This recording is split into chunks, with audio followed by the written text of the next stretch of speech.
Good morning. It's Scout Wilkins. I'm in Springdale, Utah. That's our beautiful library and community center behind me. This is a town right at the gateway to Zion National Park. An amazing place to live. And it's pretty early in the morning. It's kind of quiet, and the park's just waking up. People are just getting going. You'll hear a little traffic in the distance. I have some thoughts I want to share today about what I'm thinking and feeling about what's happening in the world with our politics, with our global warming, and just a few stories to share about how nature does this stuff and how we can actually do this stuff and why I'm actually really optimistic. I'm really optimistic about what we can do together. And in order to be able to tell you why, because it's in one way it's really simple, in another way there's so many layers to it. And so I want to shoot a series of videos. I've been thinking about doing this morning. I have a client to guide in a few hours, and this just became time to do this. So here we go. The first story that I want to tell is about where I see us in terms of a mayfly hatch in a lake. One time, 20 years ago, almost 20 years ago, I was backpacking with some friends at a high mountain lake in Montana, up at the Kootenai Lakes, 4th of July weekend. And we were sitting out on a rock having coffee, and just, the way you do, spacing out, visiting. The sun was hitting the water, warming things up. And all of a sudden, one of us noticed out there on the water, wow, that's weird. There's a fly there. There wasn't a fly there. It didn't land. I was just looking at the water. There was no fly. Now there's a fly. And there's another one. And we were all actually some degree of biologists. And so we didn't take us too long to figure out that we were watching a mayfly hatch. And it was incredible. We sat there for a couple of hours watching these insects emerge from the water and their wings unfold. They were all crumpled up. They unfolded, they filled, and then the fly just flew off. It was really cool. And it made me think about, over the next several years, I've been thinking about what it is we're doing as human beings here. I guess all my life, but especially the last 10 years, I've been thinking about it because it came to a head.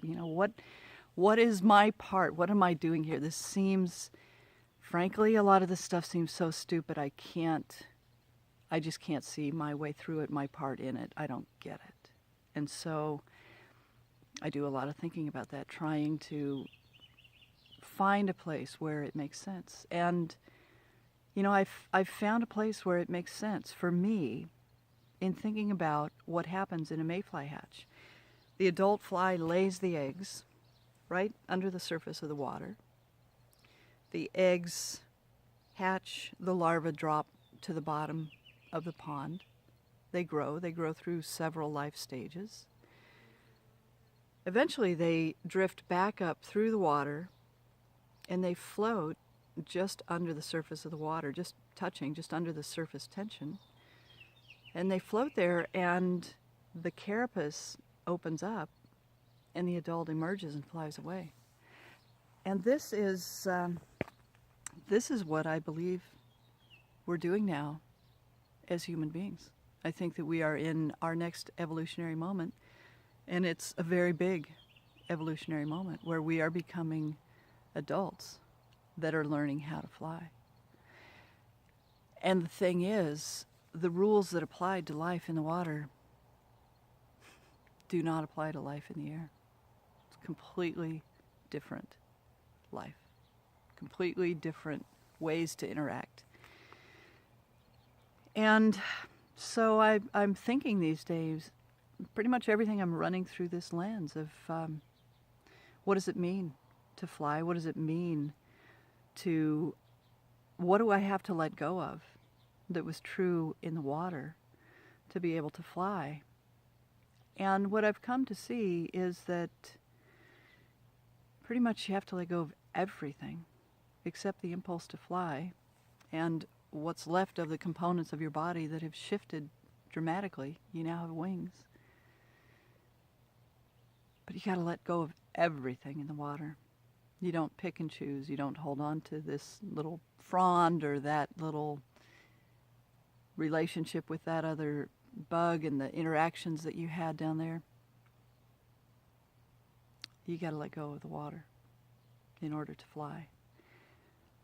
And yeah.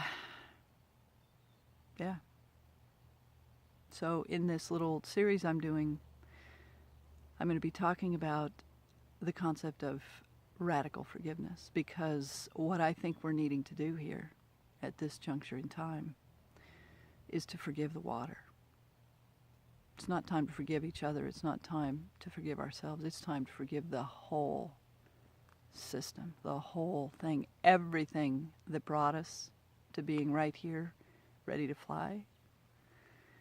We got to let it go. So I know that is a big job, but that's what I want to talk about, is ways to think about it. The thing about that makes a job big or small is how you think about it, the perspective you take. So what I hope to do with this little series of videos is to offer a different perspective about what actually happens when you do let go, what it is we're letting go of, what makes it hard, just different ways to think about it with some different natural stories. So I hope you'll join me. Thanks.